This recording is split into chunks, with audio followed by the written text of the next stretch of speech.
Bila shaka mtaka cha mvunguni shati ainame. Hivi ndivyo mambo yalivyo katika kuanza na kuboresha biashara.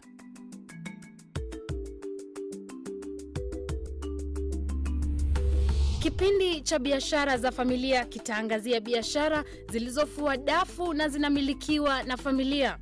Working with the family. Kufanya kazi na familia si rahisi. Manake wakati mwingine wanakufinya na pia wana matarajio mengi. They expect much from you.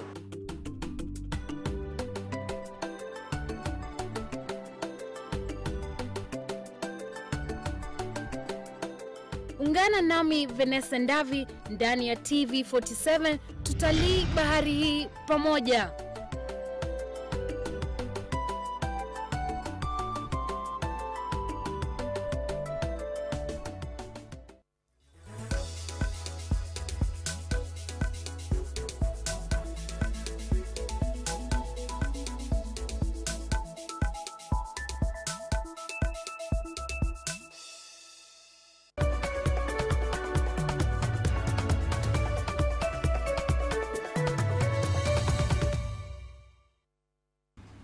Welcome back to the Day's Counter. Thank you so much for staying with us. This is the only business show that brings you the latest in the world of business. As always, the question of the day is, which marketing method has worked out for you?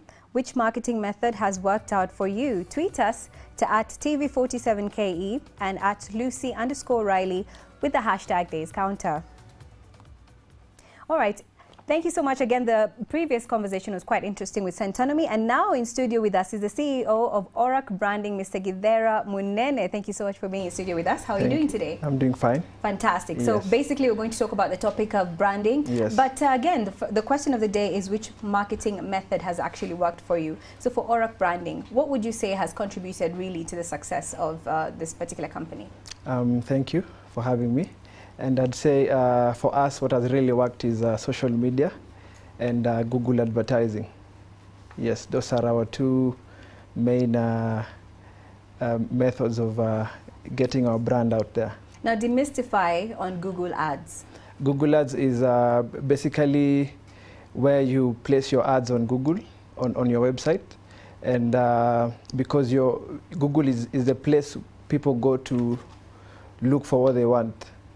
So Google Ads is actually placing your ad on your website so that it can rank highly. Right. Yes.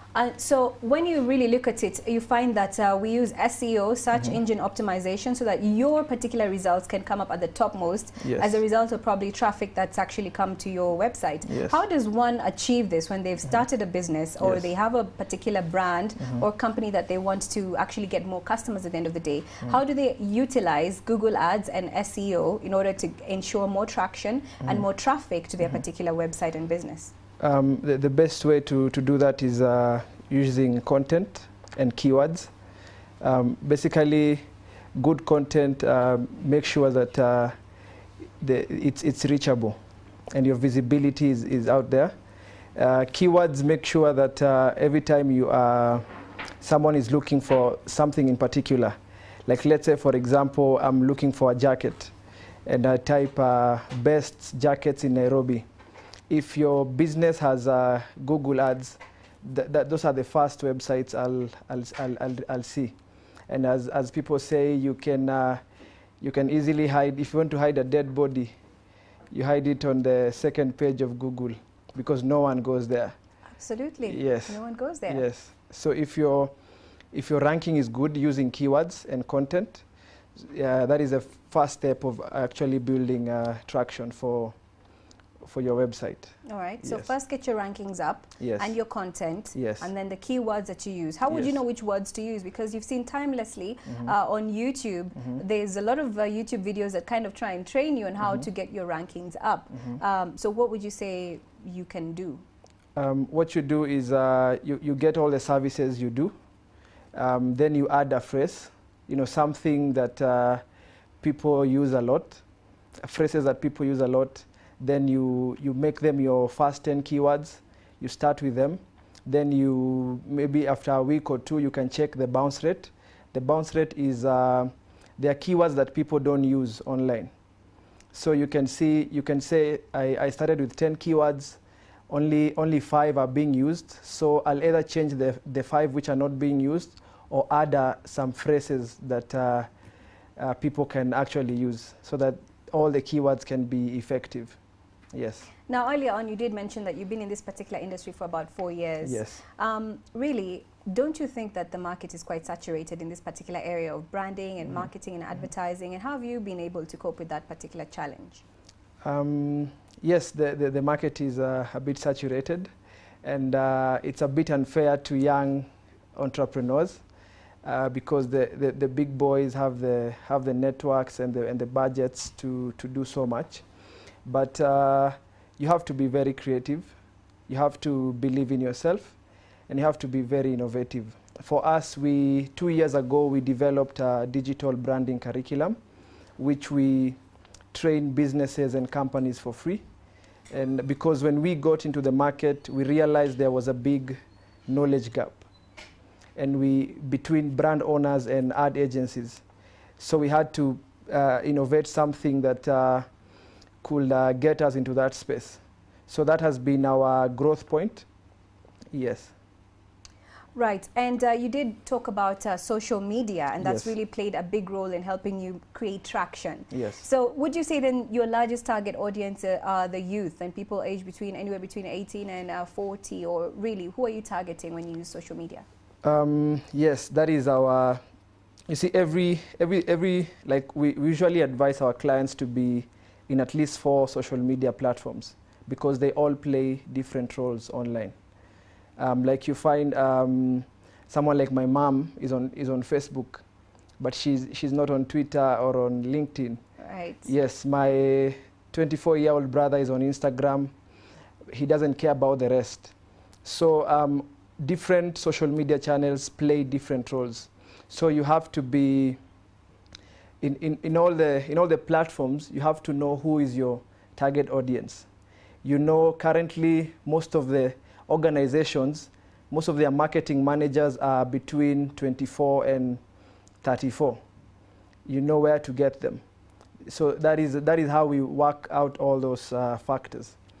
Yes, we don't have a particular, if we want to target old people or the elder generation, we have a platform for that. If we want youth, we have a platform for that. For the older generation, is it still online, or do you use a traditional method? Yes, oh, okay. Online. Yes, we find the older generation using Facebook a lot. Yes. Right, and you have spoken about being in this industry again for a while, and that it is saturated, but there is opportunity. Where is the gap, and where is the opportunity to grow and expand? Mm-hmm. I guess the fact that you know, there are so many brands coming in Kenya, so that gives the young people a space to, you know, really be creative and fight for that. Yes, and the good thing, you find that one organization has different brands which have to be branded and pushed out.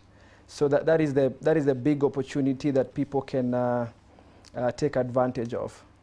Yes. How are you able to, you know, track your ROI, for example, your return on investment? How much do you put in versus how much comes back in with using Google Ads or social media, you know, converting the conversion rate, and how you're really able to track that, you know, this many people have come in, and actually these many people have been able to buy this particular product for our one of our clients who's on board? I think the first thing we tell our clients is that marketing is expensive and long-term, you know, because it's not magic.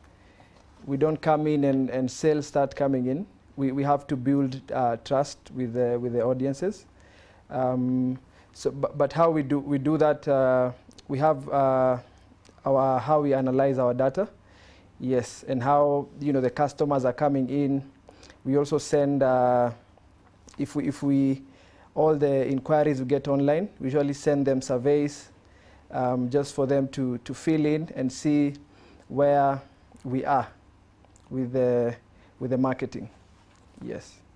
All right, marketing, I'm sure, encompasses particular, for example, network marketing and MLM. Yes. What can you really say about this? Because a lot of people tend to get it wrong and think that network marketing or MLM might be pyramid schemes or whatnot. Well, what's your comment on that? I think my comment on that is that everyone is skilled on their, on their particular area. So I cannot say because I'm good in online marketing, traditional marketing, that network marketing is bad, or it's a way of swindling money. If that is what you're good in, then go for it. If that's what if you're good at swindling money. No. If you're good, I don't believe network marketing is a bad thing. All right. Yes, I think people just misunderstand it, and they get to talk negatively about it. Yes. Talk to me about anyone who's thinking of joining this particular industry right now in this day and age, when we have social media, we've got the internet, we've got technology coming in. What do they need to do in order to make that, to grow their business? They need to be very creative. They need to be very innovative, and consistency. Consistency is everything. Yes, because like I said, when you're starting out, you have to fight for your space. People like for now, we've been around for 4 years. If you're coming in now, you have to, you have to be more creative than we are. You have to be more innovative than we are. Same case to, for us, we have to be more creative than the people who have been around for 18 years, 7 years. Yes, because they have the networks to their advantage. They have so many things to their advantage. Yes, so basically be very creative, very innovative, and very consistent. What about monetary terms? Like what would be a figure that you would put for one to actually get started? Wow. I think basically with a laptop and internet, you're good to go. Like for me, I started from a cyber in Isili. Then I got a laptop. Then we got an office in Muthaiga. Now we're in town. So basically, it's like they say, it's how bad you want it. And yes, but basically a laptop and internet. Internet connection should get you going. Yes. Very good, very insightful in there. Perhaps, who is your biggest competitor? Who is our biggest competitor? I'd say the big boys, Squad Digital, Oxygen Marketing. Yes. I don't even know how to call them competitors or people I look up to. Look up to. Yes. Right. Yes. All right. And what kind of value, or where really just to restructure the future, what does the future have in store for this particular industry of branding? Branding is such an important thing because how you position yourself in the market determines how people or consumers or customers decide or make the decision to buy your product or be sold on your vision. So where really is the future lying when it comes to the branding space and marketing and advertising? Basically, the future is, you see, traditional marketing was based on, the products you produce.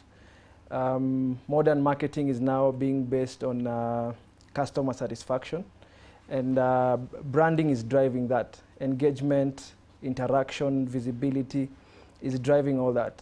So the future really is, we're getting to a point where your branding will be affecting the products you are producing for the customer. Yes, because customers these days, they don't want to feel like customers. They want to feel part of the brand. So the future is really big for this industry, and yes, technology is really assisting as well to further the growth. Yes. What would you say companies like Nike or Samsung or iPhone, what do you think that they have that's their competitive edge that's put them aside and apart from the rest of the competitors? I think they had something they believed in, value to the customer. What do our customers want, and what do they need, and how do we communicate that to them consistently. I think that has always been the edge for these big brands. You know, they know what their customers really need. They know how to communicate to them. They know the convenience for them, and they know the cost to those brands. Yes. An entrepreneur is always thinking about expansion, and you are an entrepreneur. Yes. So talk to us about the expansion plans, especially for ORAC branding. We want to get into the out-of-home advertising space. That is LED screens, wall wraps, billboards. We also, you know, being in the ad space, you're usually exposed to brands who want to do revenue share on their products. So that has opened our eyes to do exclusive distribution in the next 2-3 years. So, and of course, be the biggest digital agency in the world, you know, and see other brands growing through our services. Yes. Talk to me about making the decision to call this particular company ORAC Branding, because that's already a brand. So what were you thinking behind that name? It's really funny. I don't know if ORAC is when you read ORAC from right to left, it's Caro. Okay. Actually, I get that question a lot. Caro is my cousin who took me to church, and I changed my life. So when and 2 months later, I registered the company, and I have a habit of flipping words. So I just flipped the word, and it became ORAC. And most people think it's a sub-company of Oracle, which is not. All right. What are the highlights of being in this particular business? Talk to me about where the money is. Where the money is, basically, when you become an integrated branding firm, that gives you more money, because you become, when a client comes to you, he comes to you for all the services, for advertising, for promotional items, for brand activation, and for digital branding. So that is where the money is. If you focus on one service, you have to be so good at it if you want to keep the money running. But for you to be where the money is, you have to be an integrated branding company. Yes. Right. And so probably for the final question, I mean, integrating the themes of today in this particular session, we did talk about personal financing. How are you able to really put all the finances that you're able to bring in as a company and allocate them and actually grow your business, when you're putting into consideration some of the techniques and methods of investing and saving as an individual? As an individual, you have to have proper business management, basically making sure the money you get is well accounted for. You have a profit policy where if money comes in and we make $500,000 as profits, then 40% goes to investment, 30% goes to saving, and so on and so forth. So basically having policies for the kind of money you have, including loans. When do we take loan for business? And especially us being a growing business, when you have LPOs and sometimes it's very hectic. Yeah. Yes, you have to do loans and so on and so forth. Right. Yes. All right, that topic of loans is a very heated topic of discussion, and perhaps in another session we'll talk about it. But thank you so much for actually coming in studio with us. Yes, that's all the time, unfortunately, I had with you for today. You've been watching The Day's Counter, and I cannot wait to see you again tomorrow, same time, same place, on TV47.